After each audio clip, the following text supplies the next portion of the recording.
Gizmo rose out of the box. Every ovary in the audience vibrated like one of those egg stones in Temple of Doom, which also came out the same year and was a Spielberg movie, and also had an Asian boy with a baseball cap in it. I'm connecting everything here. But all the ovaries began glowing white hot. Sometimes he's a Mogwai, but sometimes he's a gremlin. But I love both sides of him. But I see the Mogwai within. And we're back. Hi. Hello, everyone, and welcome back to another episode of the Crowded Theater Podcast. As always, I am Kyle. I am Taylor. And I am Cliff. That's right. This is the Crowded Theater Podcast, the only movie podcast, I should say, where all movies are seen in theaters, no DVDs, no streaming. We see them with our community, among the people, Cliff, where we belong. We are populist podcasters, if nothing else. Can't you see by the hat? That's right. Exactly. You were kind of like Joe the plumber. Which is why you're wearing a street trash shirt right now, where someone is being flushed down a toilet. Perfect. There we go. No, loose connection to Gremlins, admittedly, on that one. Yes, but still something. Yes, I agree. They're both gooey films where people melt. That's about the closest I got. And very New York-y films as well. I would say that, because Street Trash is definitely a very New York-y horror film, and Gremlins, the Chinatown stuff, all that stuff, very, very... Sort of based on urban legend, what happened if you drink the 50-year-old hooch hidden in the wall? Is it going to turn you into a melty goo monster in that movie? Yes, likewise in Gremlins. And if there's one thing that makes Street Trash perhaps more niche than Gremlins in its appeal, I would say it's the scene where they play football with a severed penis. That is definitely the scene, I would say. Now, which is interesting, because Joe Dante actually shot a scene for Gremlins where they played football with a severed penis, but they ended up leaving it on the cutting room floor to include Phoebe Cates' monologue. None of this is true, by the way, Taylor. Okay. Except for the part where they play football with a severed penis in Street Trash. That actually does happen. Mm-hmm. Oh yeah. Mm-hmm. And Taylor, do you recall that Street Trash and the scene where they play football with a severed penis is in fact a critical part of the origin story of our relationship? I wanted to bring that up. I didn't know if it felt too much like a girlfriend to be like, by the way. No, but just one of our very first conversations via Tinder was that he was watching Street Trash with his brother that was over at the night. Yes, that's right. And I believe I was messaging you about the fact that I was watching a movie called Street Trash. And we were watching Donnie Darko followed by Mamma Mia at our house. Yeah, that's right. And I remember saying, you probably shouldn't watch Street Trash. I was like, oh, cool. Do you recommend it? I was like, not for you. No, actually. And then I met you, and you still haven't seen Street Trash, and I think that's probably for the best. But we'll see. We'll eventually... I'll tell you what, Cliff. If one day that Street Trash is playing in a crowded theater, then we will see That would be funny. That would be a full circle. Then we will know the moment has finally arrived, when the planets have aligned thusly. Anyhoozle, the film for today is not Street Trash, but another very, very gooey film and a Christmas film. Oh, Cliff, quick, grab one of those light necklaces. We forgot to put one of those on, and the gizmo mask. You see, as Cliff grabs props, there's props in this podcast, and the reason there's props is because we went to a Gremlins, the 1984 Joe Dante film, Gremlins movie party at the Alamo Drafthouse, and Cliff is now retrieving a necklace of Christmas lights and a gizmo mask, Gizmo the Mogwai, and 3D glasses, which humorously they informed us, the host informed us as we entered the theater that yes, the film was not in fact a 3D film, but they handed out 3D glasses because the Gremlins within the film used the 3D glasses while watching Snow White, which is another fun, interesting thing if we were to recall our experience chronologically of seeing Gremlins in the theater over the weekend. There you go, perfect, right on the succulent. The succulent is now a Mogwai. Well, we're going to take this for just a second, y'all. There you go. Team. Taylor has now masked the succulent. Just out of frame. There you go. Well, it's in that one over there. That one over there you go. Perfect. Anyway, so a movie party, for those of you who don't live in Austin and go to Alamo, is essentially just a special screening where they have a host. They soften the policies on not talking so people can kind of quote along. In fact, I believe the movie parties are a derivation of an old Alamo tradition called the quote-alongs, which that came from the then sing-alongs before that, and blah, blah, blah, blah, blah. But now they just call them movie parties, and they hand out fun props. We've been to a Pulp Fiction movie party before, but... We've gone to a Big Lebowski movie party before. Yes, we have, yeah. And so they gave out felt masks of both Gizmo and Spike, the main gremlin. They gave us these because you can be fun naughty props. or nice. There's a little naughty and nice in everybody. So and Very really, cute. really the perfect thing for the Crowded Theater podcast, because it was a special way of seeing Gremlins with a bunch of people all wearing Christmas lights, just like the dog suspended from the porch in the movie. And there you go. And Taylor is adjusting her Christmas lights. Let's see if there's like those different settings. Yes, well, you have the Blinky setting on now. I think that's. There we go. I think Blinky's probably best for Gremlins because everything's short circuiting in that movie.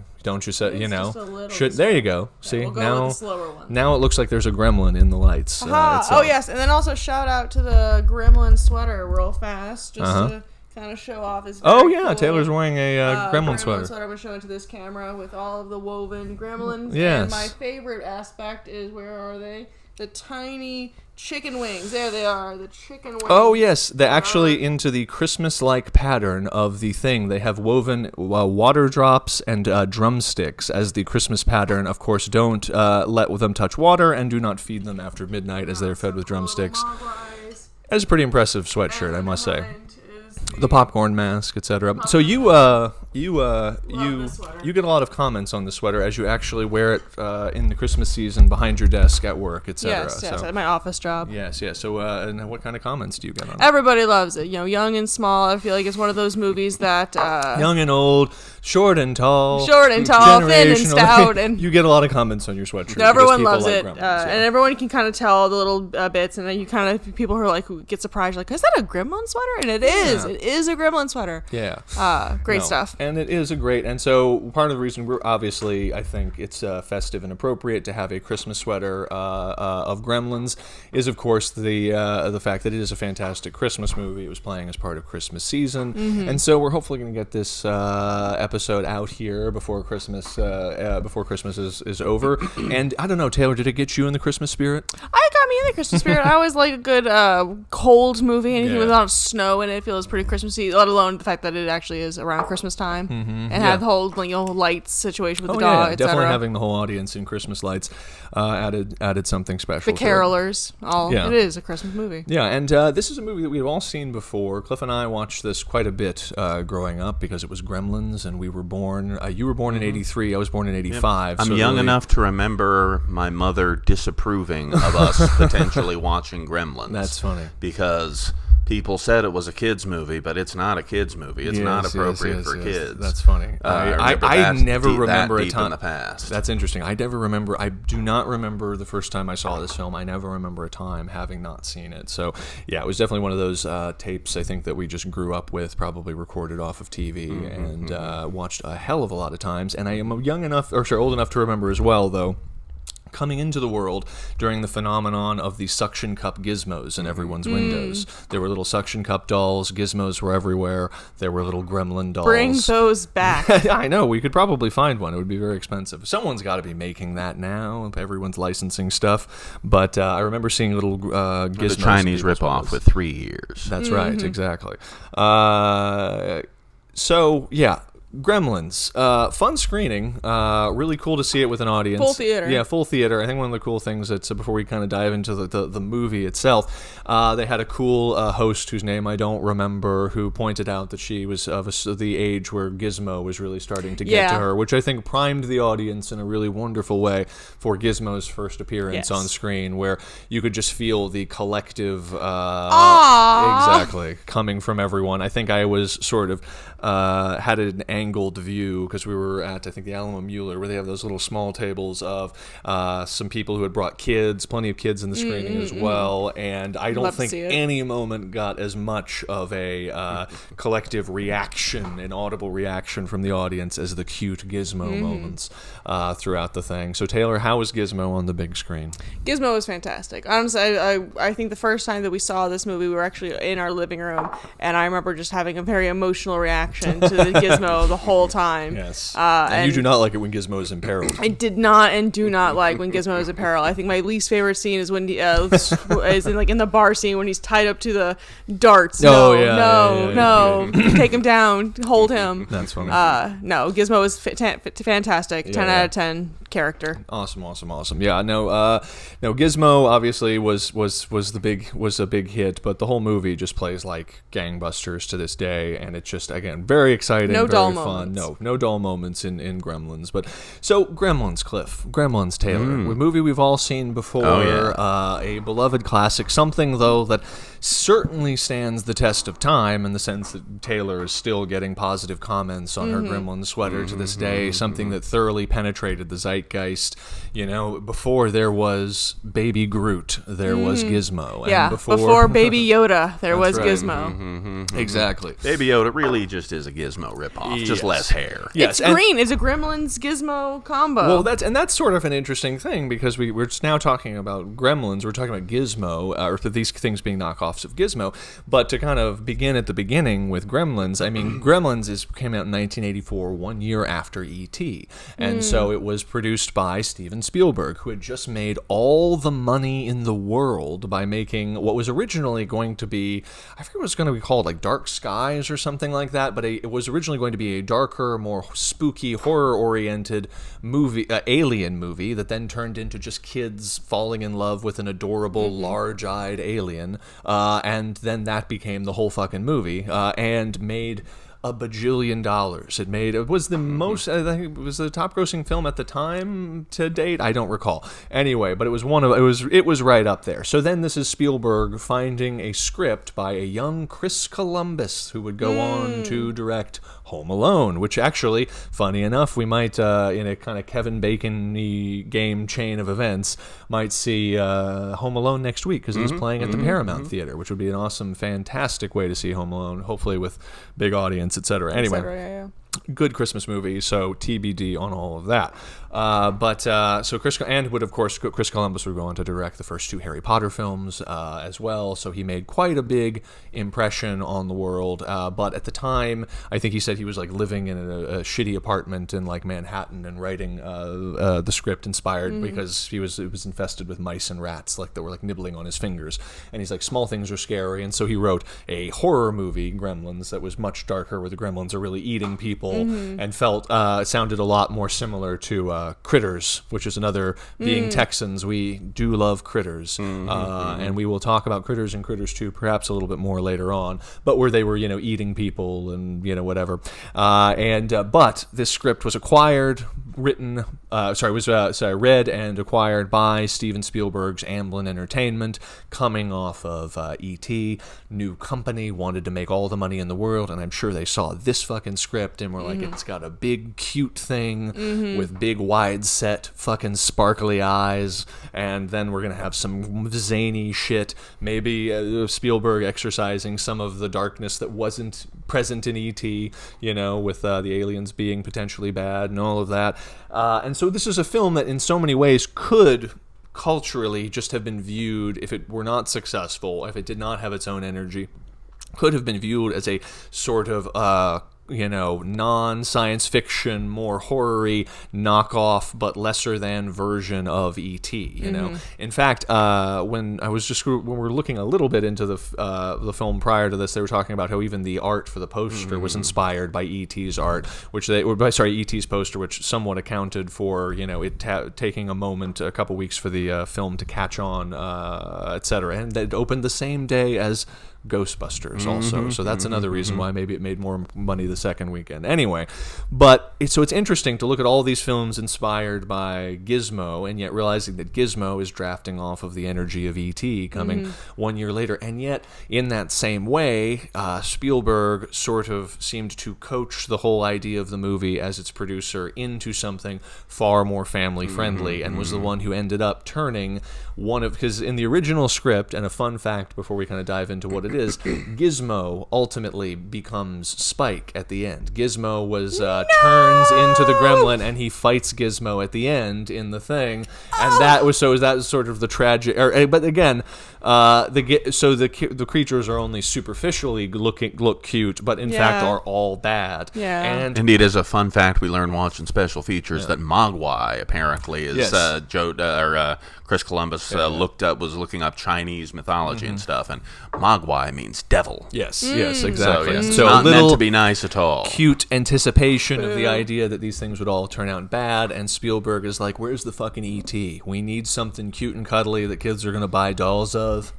Thank gosh. And boy, and honestly, again, quite brilliantly, that heart that went through the thing of adorable Gizmo, the fact that that's not betrayed by the film, that Gizmo, even again in a way that sort of seems to stand in mild contradiction, or at least in perpendicular relationship to all of the other Gremlins. It's like, so does Gizmo become a Gremlin? Like, even remember being a kid and being confused about it, but it doesn't matter because the emotional truth of wanting Gizmo to be good, I think, overrides. And I think ultimately it works as an integrated whole. Actually, Gizmo being good and the other ones being bad works as the ties in with the thematic motifs of all the other symbology of the movie, which we will get into in a smidge. Well, that's another thing about this screening that was cool.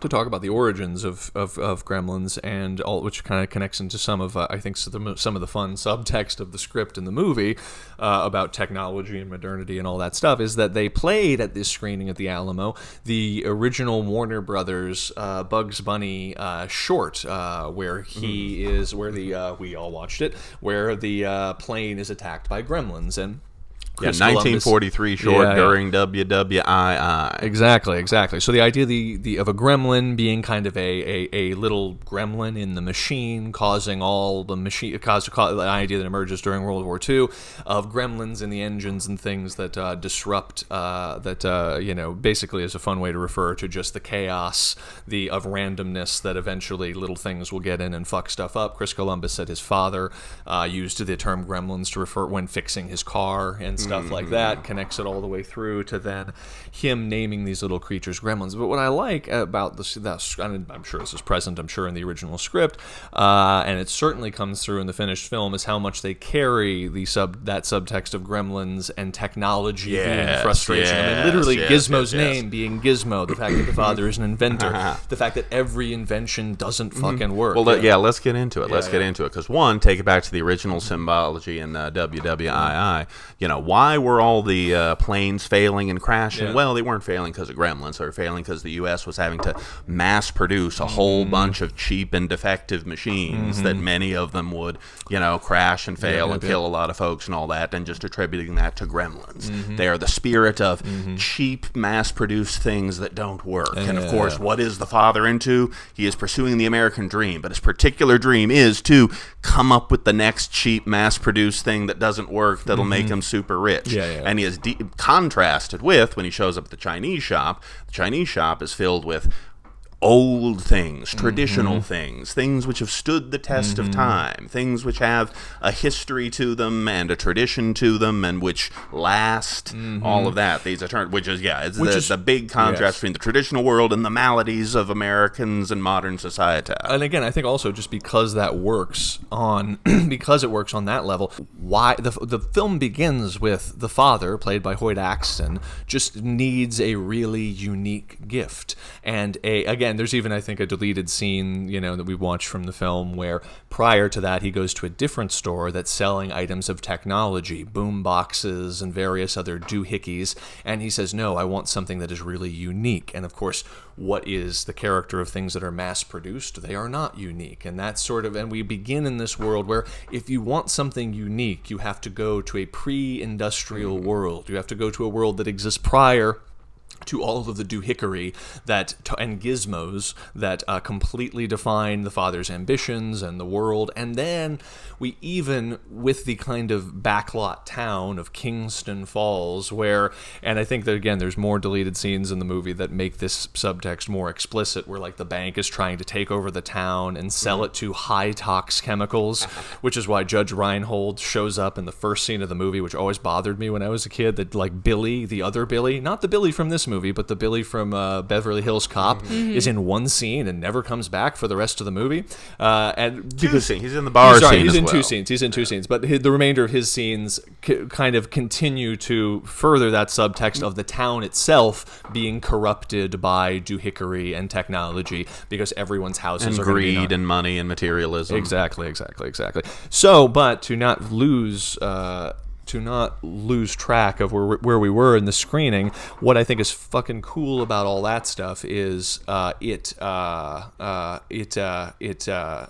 a really interesting elaboration on the idea that begins in this Bugs Bunny cartoon, and we got the chance to see the Bugs Bunny cartoon, which is, again, literally midstream, being created during World War II, where Bugs is trying to get into a military plane, or he's reading a book. What was the, I forget exactly how we get into it, but he's essentially warned about gremlins. A tiny gremlin with big ears shows up, looks very different from the gremlins in the film, and begins to try and detonate a bomb by hitting it, takes him up in a plane, and basically Bugs Bunny gets tossed around for a while by all kinds of malfunctioning technology, because it almost feels more like a Sylvester cartoon, like a Tweety and Sylvester or something like that. Small bird, small mouse, Tom and Jerry's fucking with this bigger thing, but very funny little thing. And you can see that, okay, what do you do with such a goofy, silly idea like that? And to take it to the level of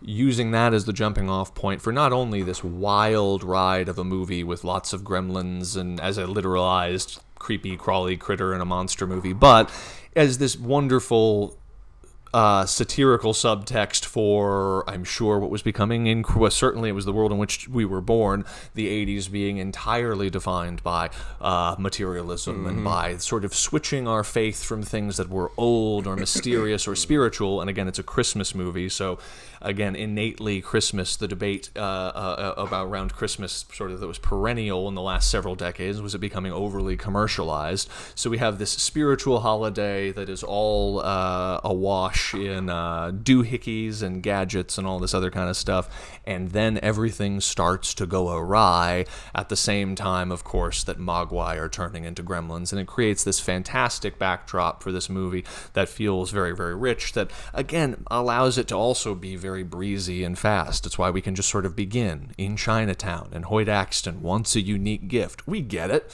We understand modernity kind of sucks in certain ways. We want unique stuff, and he finds a Mogwai in the shop, doesn't he, Taylor? Yes, he does. Indeed. The best Mogwai around. Oh, yeah. And the best, and Gizmo, the original Mogwai, the old Mogwai, the original, is the one that has the good heart, the good soul. Yes, it's the cute thing. Whereas, as soon as he gets water on him, when the careless Americans violate the very careful rules laid out by tradition, when he gets water on him, the cheap knockoffs of Gizmo that quickly get produced clearly are defective. They are lacking in something that Gizmo has. We can't quite put our finger in it, but it's something in the soul. It doesn't really have the divine spark that the original Gizmo had. And as soon as we see them, the focus of the little guy, of the cheap knockoffs, is immediately on technology.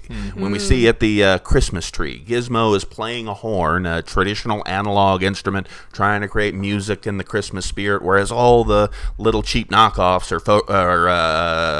all their attention is focused on like a video game or something, or a like little a pinball machine or something like that, and they're furiously fighting with each other over it and all that kind of stuff. So they are perfectly tied in with all that. No, that is a great, really fascinating thought. Just the idea that they are mass production, and again, you just put a little bit of water on them, and they grow, and they seem similar, but there is something seeded within them that ultimately grows into corruption and all of this other kind of stuff, and they actually are revealed to be devils. And so there's this idea that even all of these cute things that we have in our kitchen and in our home that are approximations, like our furniture, our mass-produced furniture, our IKEA furniture, if you will, that always is falling apart and breaking. I think when I was poor, I had 3 IKEA beds in a row that all broke within a year, and I would have collectively spent less had I bought one solid bed, which I ultimately did, than 3 different IKEA beds. But I kept coming back for that mass-produced cheapness, and it kept breaking. There was a gremlin, if you will, in my bed. Anyway, but I don't know. But there is this interesting idea that there is something like there is a devil, literally a devil in these things that on the surface look like the old, comfy, cozy, handmade furniture where a human being might have made something and put some part of his spirit and his love into it, and then when you use that object, that handmade knife or chair or whatever the thing is, you feel that intention, as opposed to, yeah, but it's just an object. Why not roll off 50 of them? And then there you see that spark, the ability to literally create even music. Gizmo sings, Gizmo has a heart, all these other things is not present. And in that way, I guess it also is very similar to AI. People are now, it's like, oh, look, it looks just like a painting, or it looks just like a this, or look, this arrangement of words looks just like something that someone might write. And yet there's something in the middle. There's something hidden within AI, and if you listen close enough, you can almost hear when you are reading AI stuff or looking at AI art, you can almost hear dun dun dun dun dun dun dun dun dun dun dun dun, just creeping in, that little Jerry Goldsmith theme. Like, we don't know what is in this that's hidden in it, but it's something, and it's going to hatch eventually. And what is it? There is a devil in this machine, etc., etc., etc. And quite literally, you see the Mogwais transmute from something warm-blooded, that is to say, that looks superficially warm-blooded. He is furry. He has, whatever, literally looks like a mammal, to something that looks reptilian, something that is cold, something that no longer has a warmth in its blood. And, what is that but mass production? And it's like you could go on and on about all of the levels at which the film resonates on a subtextual level and ignore the fact that at the same time it's just still a rockin' kick-ass movie, at the same time. And I think that on some level is the brilliance of the Spielberg and Amblin touch, as he guided the film into having Gizmo in it, as he guided the film into several other things, as he seems to understand in a very deep way, and I think that resonated not only through his film, not discrediting Joe Dante, who made many brilliant films as well, but just saying there seems to be a guiding hand here that sort of understands that balance of masculine and feminine that we talked about with, like, when we watched Why is Terminator, so transcendently good. Like, you feel it even in the theater when we were watching it at the Alamo. The fact is, I love Gremlins because it's a movie full of creepy, crawly monsters and all sorts of other shit, and special effects and shit that melts and funny Looney Tunes gags, and yet it still has a feminine heart, a soul that is embodied by Gizmo, and you could literally, just by listening to the audible register of the voices reacting to the parts where Gizmo, where everyone's stake in the film was. And I don't know, that is that thing where you can I think even Chris Columbus, something I was listening to, referred to it as making the film more, audience friendly. But again, that's has a pejorative connotation to it, as opposed to kind of allowing the film to fully and kind of robustly meditate on an idea. And speaking of a gremlin in the machine, this little gremlin, our cat Parker, has decided to join the podcast. Hi, Mr. Parker. Would you like to get in our lap? Oh, hi, Mr. Man. There he is. Hi, Parker. Hi, Parker. If you're enjoying the video aspect of the podcast, no, Mr. Parker, you're going to stay in Taylor's lap. You can't get on the table today. Hi, Mr. Man. Anyway, but there he goes. Yeah. He eventually submitted to laying down. So what were we just talking about? Oh, yeah. So anyway, Joe Dante. Let's talk about that for a minute. One thing that I cannot think about Joe Dante, we cannot talk about Joe Dante without talking about my favorite thing to talk about, Roger Corman. As you can see behind us, we have Attack of the Crab Monsters little poster card. But Joe Dante worked for a long time as an editor for Roger Corman. He had cut a lot of trailers and emerged from that world, directed Piranha and The Howling, which I think were both written by John Sayles, who, in another Kevin Bacon-y connection from last week's episode on Something Wild, John Sayles was in that movie as well. So there you go. So Joe Dante directs this movie. Kind of the perfect guy. He would ultimately, later on in his life, even direct a literal Looney Tunes movie, Looney Tunes Back in Action, starring Brendan Fraser, a different era in his career, a different time. But clearly a man who, like a lot of the filmmakers of that time, Robert Zemeckis, Steven Spielberg among them, loved Chuck Jones and loved all the cartoons of that time, and was kind of incorporating that idea. And nowhere is that more evident than in the fantastic bar sequence where we see the Gremlins sort of indulging and representative of every form of vice and indulgence of modernity. But it's also just this hilarious scene full of sight gags of them shooting each other. There's like two Daffy Duck style gags where one of them shoots the another one. There's a whole Flashdance homage where the one gremlin is in leg warmers. So it literally, gets up to the, parody metatextual level with what's going on in that scene, which again, not to again harp on meaning, is all the funnier when you think about the Gremlins as just being the sort of corrupted heart of our mass media soaked vice guzzling kind of culture. To see these weird grotesque devils doing aerobics and drinking and partying and all of this other kind of stuff. So anyway, and enjoying movies. By the way, it's worth noting, because I don't want to forget about it later, that prior to the film, the trailer for the new Disney Snow White played, which is so very fun. And maybe there was a conscious hand at work behind that, but that trailer did just hit, so I have to imagine that seems like the trailer that because along with that trailer we saw trailers for lots of other kids movies that are coming out. That's a new one. So by that strange synchronicity, we happened to see Gremlins while a legit Snow White trailer happened to be playing because it was that time. Yes, it's interesting that also that trailer played with the trailer for, I think, a film called Legend of Ochi or something, which just looked very Scandinavian. I think it was A24, blah, blah, blah, blah, blah. Willem Dafoe, who now works as an indentured servant to A24, is in the film. Rescue, #save Willem Dafoe. We must liberate Willem Dafoe. He is A24 has been holding him prisoner for several years now.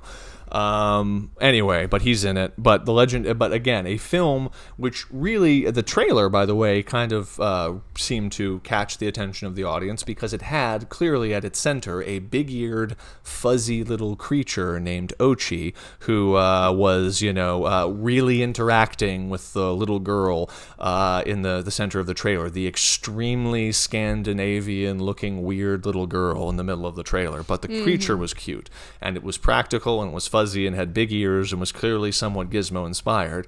And then that trailer played in hot relief against the trailer for Snow White, wherein the one thing you would kind of have going for you in a Snow White movie would be small, adorable, cute things, be that all sorts of little people or dwarves in fun costumes like Time Bandits or like the Wizard of Oz, or you would have at least maybe some fun puppets or something like that, and instead you had terrifying sort of plasticine CGI golems that vaguely resembled people and were planted firmly in the uncanny valley as all of the seven dwarves. And seeing that and CGI animals all around. I don't think we saw any actual physical cute things to be found. You can't actually. Apparently, you can't really work with animals anymore. Too costly. Because unfortunately, when you pay animals, you have to pay money to an animal trainer, and you can't just internally embezzle that money and pay that back to yourself through CGI artists. So unfortunately, there's just no more animals in movies. So, again, it was interesting to kind of contrast that soulless, weird thing with no animals and no life in it, and to look back, immediately experiencing a better time where Gizmo rose out of the box. Every ovary in the audience vibrated with intensity like one of those egg stones in Temple of Doom, which also came out the same year and was a Spielberg movie, and also had an Asian boy with a baseball cap in it. I'm connecting everything here. But all the ovaries began glowing white hot within the audience, and suddenly there were emotions and feelings that will never exist, unfortunately, I don't think, in anything that has computer-generated deer in it. I mean, if you can't get a deer, I feel like it's weird the film can generate like 25,000 gigantic fictional CGI backdrops and sets and worlds and castles and God knows whatever the hell. We haven't seen Wicked yet, but I'm sure it's full of that. And yet, like, you couldn't have a deer. You couldn't point a camera at a real deer that was created by nature. You point a camera at a deer just up the street here. Yes, exactly. Just a few streets up, we have random deer walking around occasionally. Yes. By our house up a little north in Austin. They're around. You can find them. But if you do that, it is harder for production companies to embezzle money. So we can't have that. Instead, it's all CGI deers.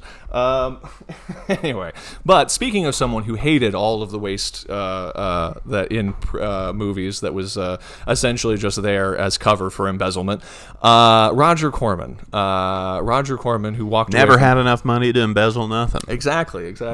So Joe Dante emerges from that, and what I do dig about the movie is that the movie does have it's an interesting kind of fusion of the kind of Spielbergian Amblin sensibility and the kind of punk rock independent New World Pictures sensibility that Roger Corman cultivated. Like, it kind of pushes edges in provocative ways with what it's having done. It plays with what it feels as would clearly be the case because it's grimy, and it's funny because we all think of the Gremlins as so cute, and it's funny to think of like Leonard Maltin disapproving of the film and thinking it's base and gross and all of these other things, but it is a schlocky monster movie. It's the kind of thing that Roger Corman made his bread and butter on during all of the years that people weren't actually making those kinds of movies. And so he puts this wonderful homage. I mean, there's a lot of fun actors. Harry Carey Jr. is in the movie, which I didn't realize until recently, playing one of the old men.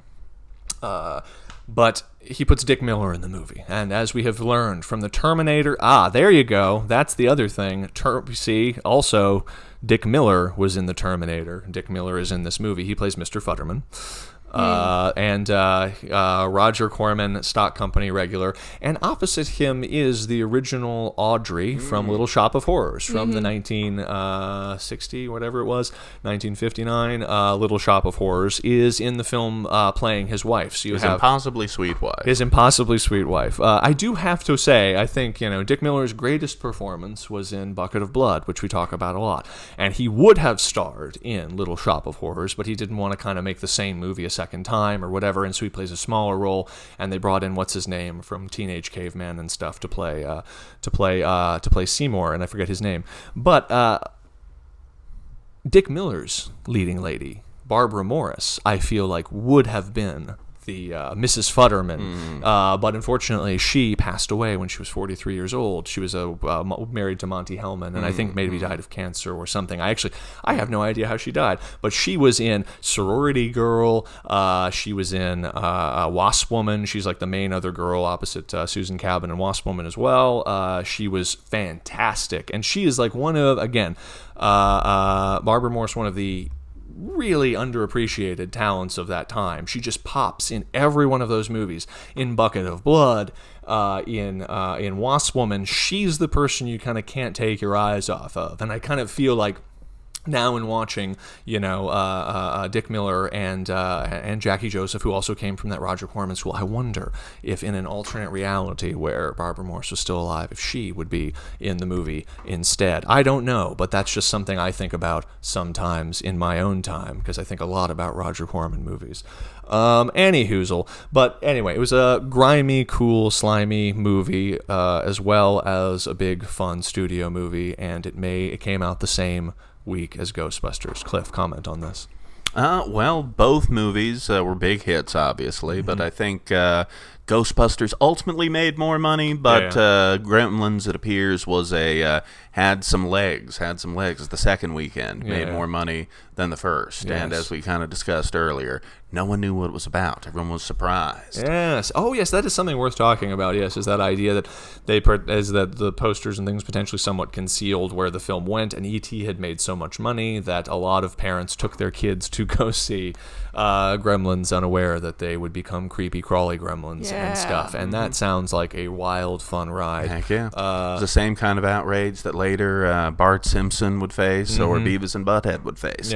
Something that looks like it's for kids, but it's really naughty at its core. What's going on? I was thinking more Lots like of a parents Deadpool, outraged. Toward like Modernia has Deadpool. Everyone thinks that Marvel is all kid friendly, but Deadpool was not kid Absolutely. friendly. No, absolutely. No, it is. I don't know. It's Gremlins. It's a fantastic thing. Joe Dante. Let's talk about Joe Dante a little bit more, because he made Explorers after this, which was a film that was unfortunately, I think, not taken away, but from him in the editing room. But he had to release it faster than he wanted, and can carry and has some fantastic effects by Rob Bottin. What are some of the other great Joe Dante movies, Cliff? Matinee was a latter one. Matinee was fantastic. He directed the very Looney Tunes segment of the Twilight Zone movie. That's right. Yeah. Anyway, no actors killed in his, so he has that one up on John Landis. Yes, that's indeed. Yes, indeed he does. Tragedy free.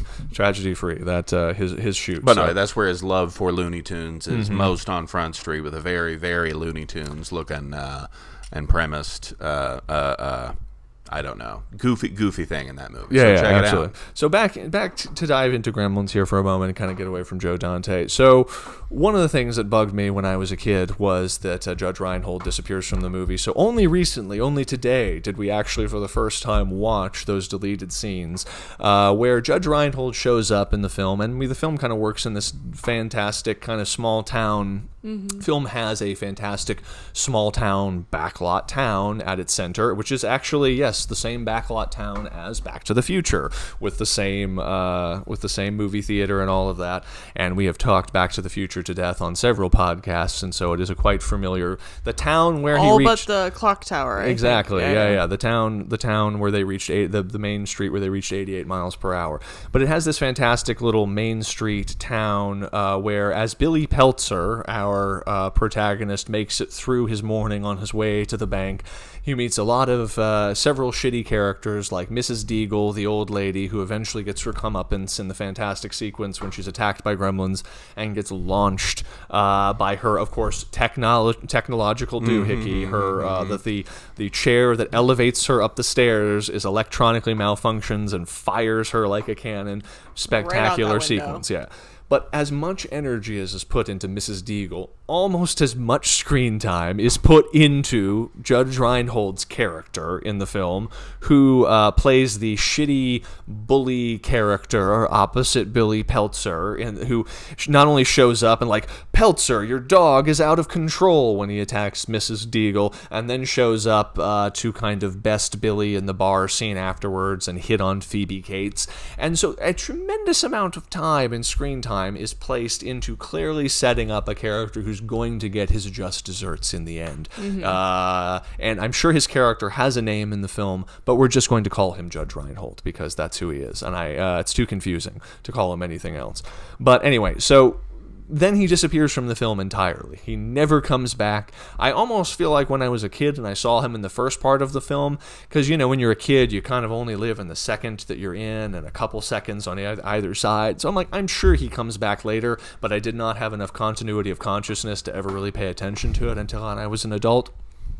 But now we live in the age of YouTube, so we were able to watch the scenes. And so, among other things, what we discover, and I do want to talk about this because it really does take all of the subtext of the film and ground it and explicate it in a fantastic way, is that I think there's a subsequent scene where Judge Reinhold is, along with the bank manager, are reprimanding Billy for being 17 minutes late to work. And of course, Billy gets 17 minutes late to work because of the dog, and he's helping his family, and he stops to talk to Mrs. Futterman, and all of the things that constitute his relationship to the community don't matter because the boss is all about time. He's all about quantification. He's all about modernity, etc. Only to then, later on, we return to the same set, to the bank manager's office, which now I don't think is even seen in the film at all. We return to the bank manager's office, and Phoebe Cates leads Billy to look at secret plans, and all of the various characters in the film, including Dick Miller, the out-of-work Mr. Futterman, and others, including Billy's family, are going to have their houses foreclosed upon by Mrs. Deagle in a very It's a Wonderful Life-like conspiracy. And this is another part that I think is wonderful about this, is it definitely evokes more of the kind of Capra-esque, It's a Wonderful Life shit where there's an evil banker in town who's going to foreclose on everyone's houses so they can sell Kingston Falls to the High Tox Chemical Company.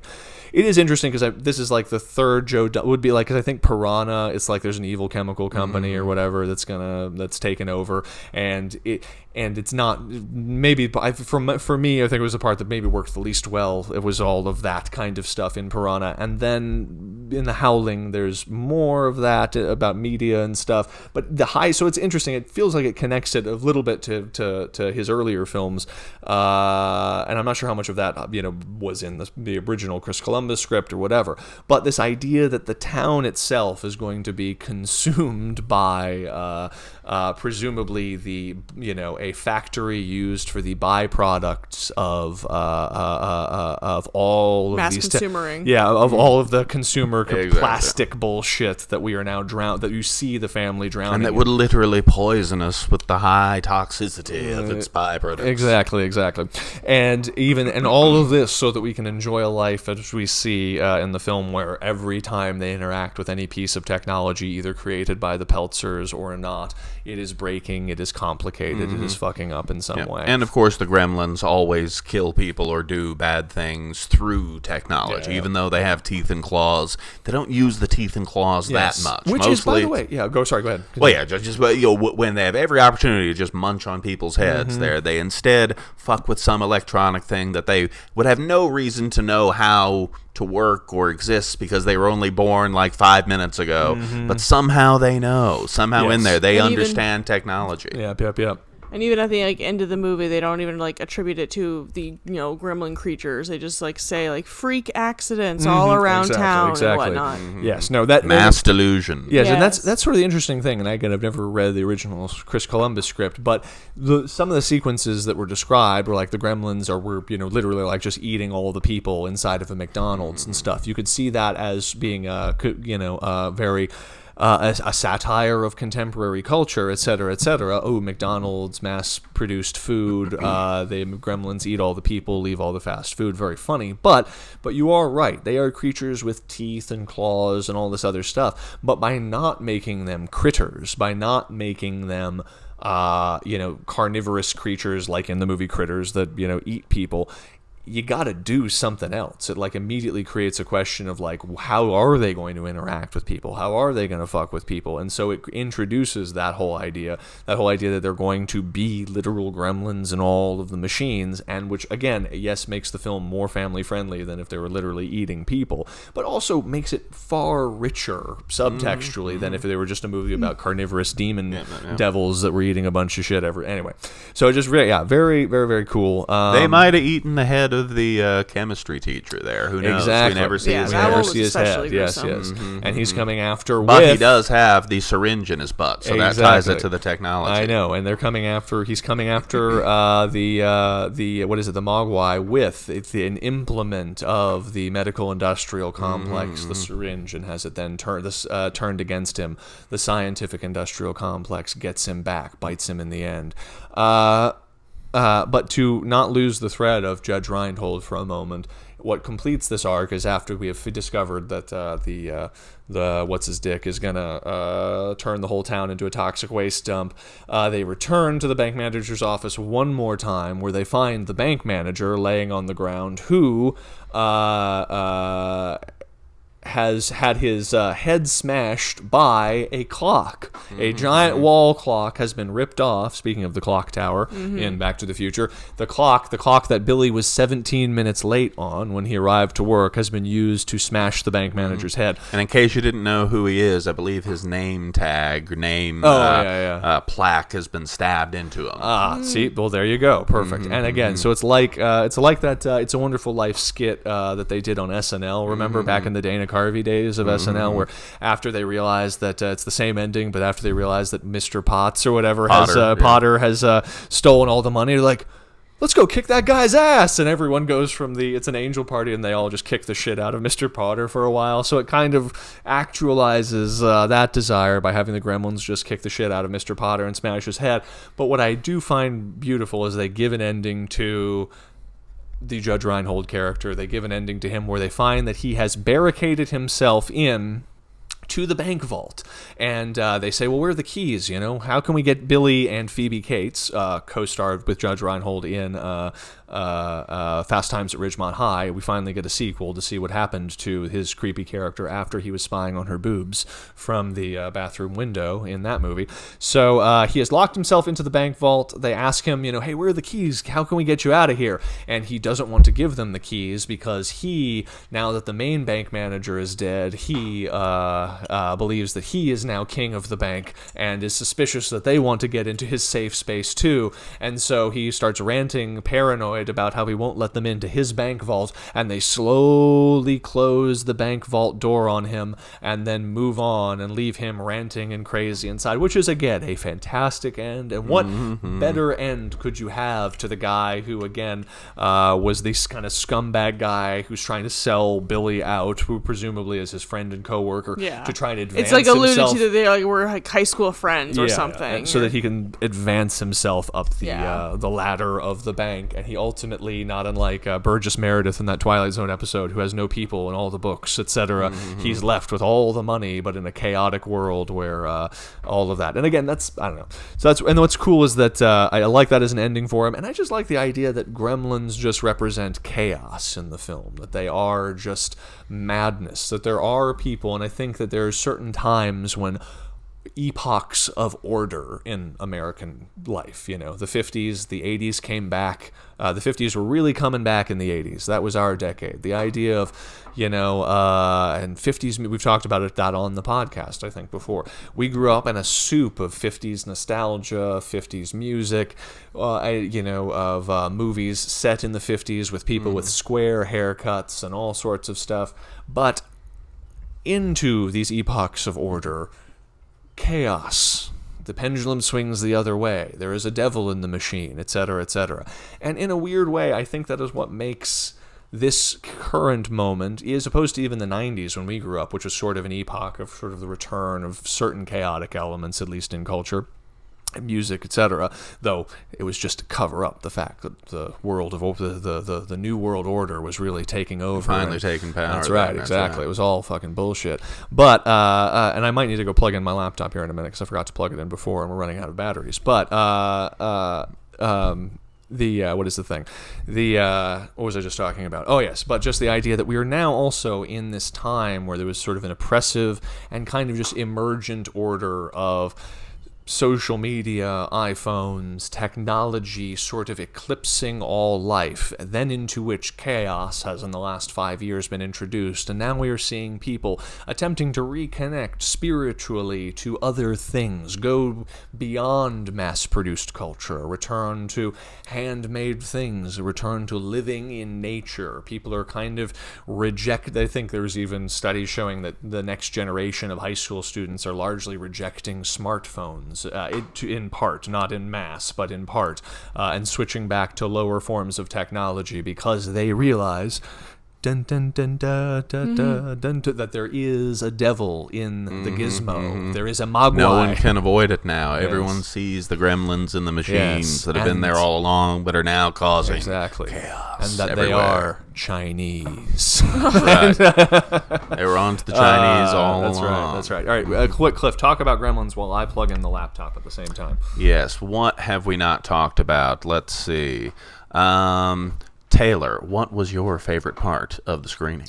I am trying to kind of reflect. I think my favorite part was a lot of kids were in the audience. It was probably a lot of time that was very first, fun. Viewing of Definitely the Gremlins. Got the vibe that was a lot of kids, a lot of people seeing it for the first time, and it was great to see how big their reactions were and the tittering afterwards. And you know that it still is holding up when brand new eyes are still enthralled with the movie and whatnot, or enthralled with all the scenes, or making sure that everyone's getting out alive at the end. And so that was really, really fun, and just kind of as an adult looking at a couple of the scenes and kind of thinking about the special effects aspect of it. I think a big part of these older movies are the special effects are just very entertaining and still hold up a lot. Oh, yeah. Specifically in mind, I'm thinking of when Gizmo first gets wet and has all the little cotton balls popping out from his back. Like, I still don't quite know how they got that to happen, but that's part of the fun. I know. Can you imagine having grown up just in a world of kind of CGI soup? Oh, good Lord. Yeah, where just nothing feels real. and then suddenly seeing real creatures. Real for the first time. Yes. Feeling real and tangible. And you could feel... and it'll last a hell of a lot longer. People are watching this 30, 40 years later, however long it was. People are not going to be watching the new Snow White 30 or 40 years from now. Not in an unironic ways, anyway. Yeah, no, I think there is something, and this will sound really weird, but there is something that is there is something innately textual about CGI, and I think that is why it rose in the era of the kind of producer writer driven streaming TV and everything. That CGI tells you that there's a giant monster there. See, there is one. I've told you it's there because you see it as there, but you don't actually feel it as being there. I mean, you can. It does work. It works in Jurassic Park. It works if you have really good actors. Talented directors who know what they're doing can make it work. They can make it work, but I also think there's a tremendous amount of artistry in the CGI of Jurassic Park, so you feel a humanity and an intention, as opposed to all of these sort of algorithmically driven monsters with all of their weird tentacles and orchid faces that have occupied cinema for the last several years. You can feel creating. You can feel a human hand at work, even if the medium they're working through is a CGI sculpture as opposed to a claymation sculpture. However, CGI these days seems to just textually inform you that a world exists, whereas when you actually create the thing for real, a real gizmo, a real set, a real special effect, even if that special effect is highly augmented with the removal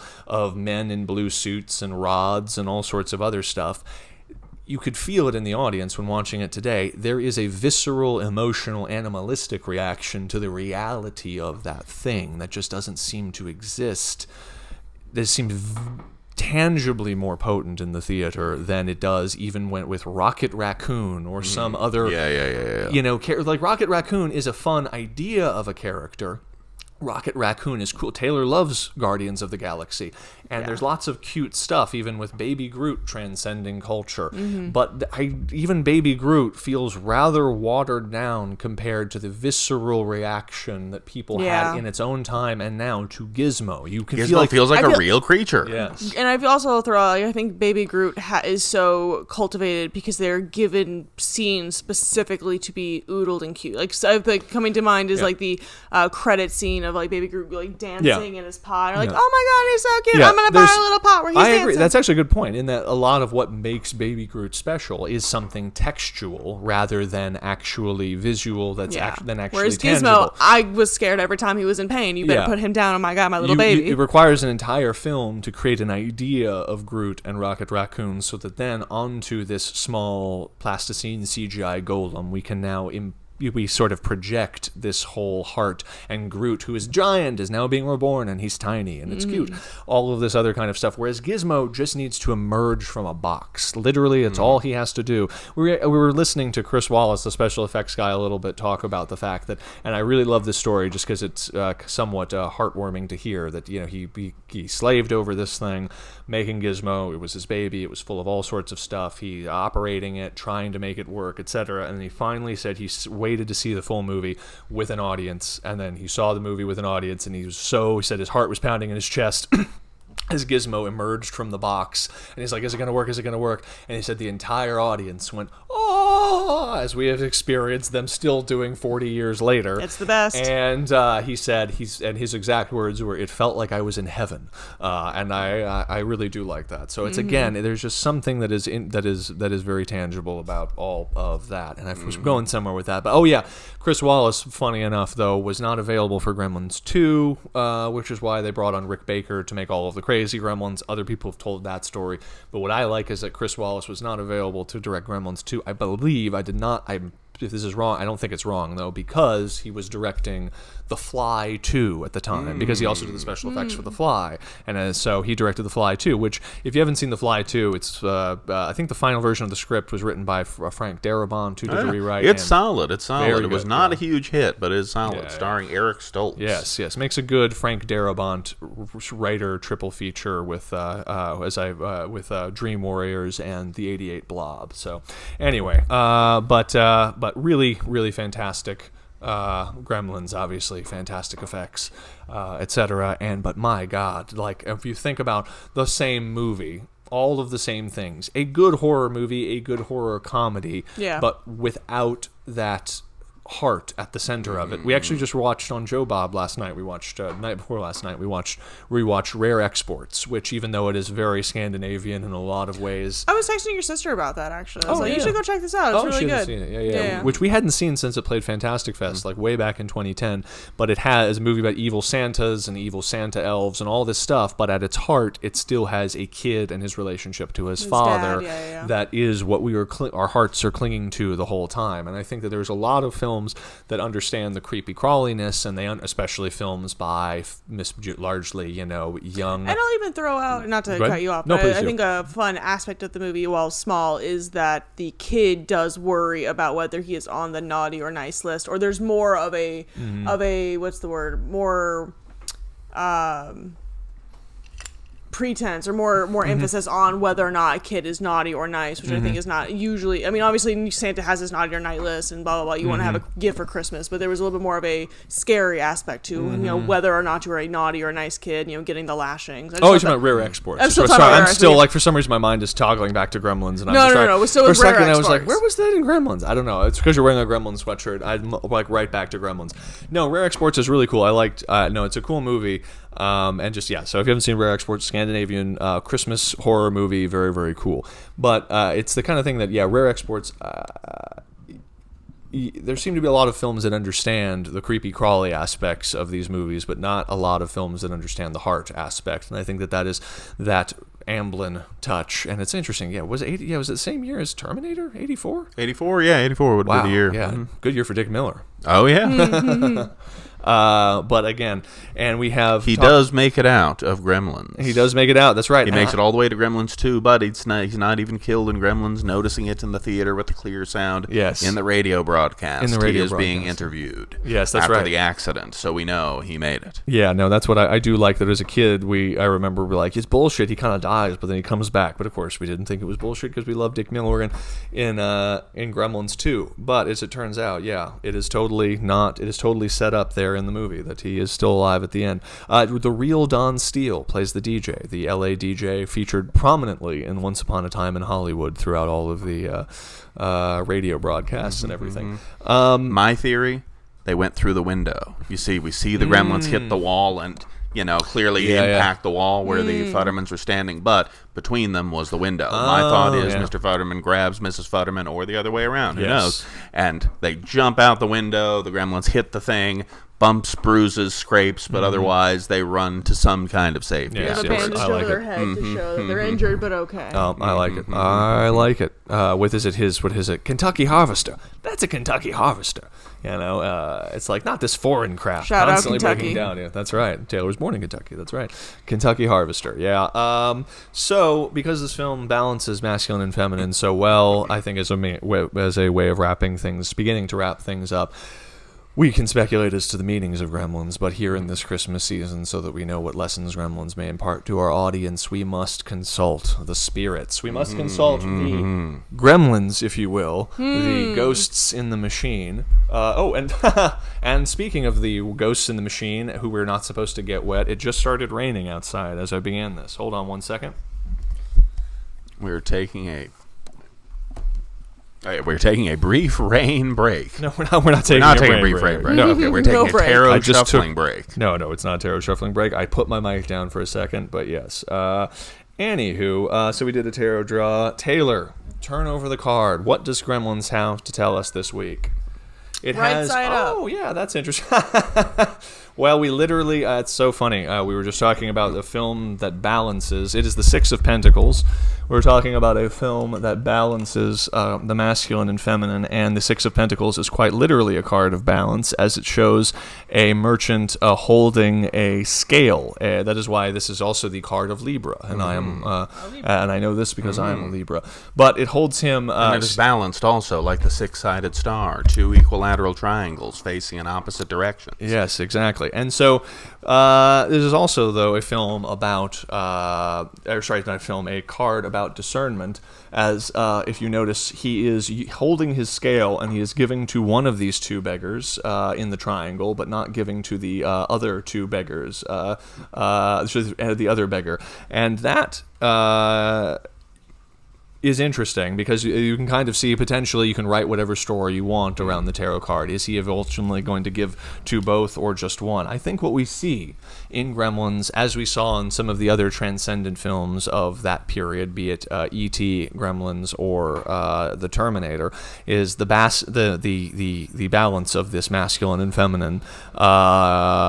Terminator in Sarah Connor's love for Kyle Reese and finally pregnancy by the end of the film. In Gremlins, the idea of this sort of chaos and darkness sort of emerging into our world of modernity and wrestling with the idea that there is a devil in all of our world of devil hidden in our world of technology and order. So we see here a choice is being made, not only where in our lives are we going to put that balance? Are we going to invest ourselves into the world of technology and into the world of money? Because again, we literally have a merchant, it is the suit of pentacles, who is weighing out money, just like I want to keep calling him Billy because he's Billy in because he's Mr. Cat. See, this is a perfect example. We have a real life gremlin with big ears interfering with our technology podcast. Exactly. Here we are with all these, it's just literally trapped in a spider's web of cables and wires, and this little gremlin wants to pull it all apart. Hi, Mr. Man. I love you. There he goes. Maybe. Yeah. Anyway, so as you go about this Christmas season, just like Billy Peltzer and the rest of the Peltzer family, where are you going to put your finger on the scale? Where are you going to put your dollars and cents, your emotional calories, etc.? Are you going to invest in the Veil of Maya? Are you going to invest in the material world where all is grown on tears? Or are you going to invest in things that are transcendent and spiritual, like family, like the spirit of the season, and all of that other stuff? So symbolized by Gizmo. Exactly, symbolized by Gizmo. Are you going, that is a good point, are you ultimately going to be a Christmas gremlin or a Christmas Gizmo? So Mogwai. A Christmas Mogwai, if you will. And so put a little devil in your Christmas with Gremlins. And now, final thing before we wrap up, Cliff, who was the most, the Full Metal Jacked Award, who was the most jacked person, the most muscular person in Gremlins? It's impossible to say because, of course, we see no one with their shirt off or anything. But I'll have to give it, I guess, to the chemistry teacher because I assume he had a trim cut. So I assume. But what about Hoyt Axton, the father? He is an enormous man with an enormous head. True, certainly not jacked, but he would definitely throw the hardest punch of anybody in the movie. He could deliver the knockout blow. Yes. So you may be right. It's a tie. It's a tie. Yes. I do like a sleeper choice, the fittest and least fit man in the movie. But again, Spike is pretty ripped, in his own way. He's got tiny little sinewy muscles. He does have a little six pack. You're right. No, that is right. I think forget the humans. They are out of the. You see them with their shirts off. They never have. Actually, they do have shirts at certain points. But the winner will have to be the Gremlins / Spike, the hero gremlin puppet with the abs. The only person in the movie with abs. So fantastic. There you go. Fantastic. Where's that fan fiction? You know what? It probably exists.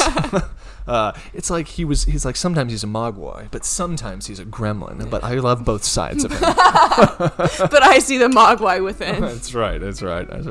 All right. Well, as the rain begins to pour even harder outside, don't get them wet. Don't feed them after midnight, and don't show them bright lights. Don't show them bright lights, and we will see you in a crowded theater.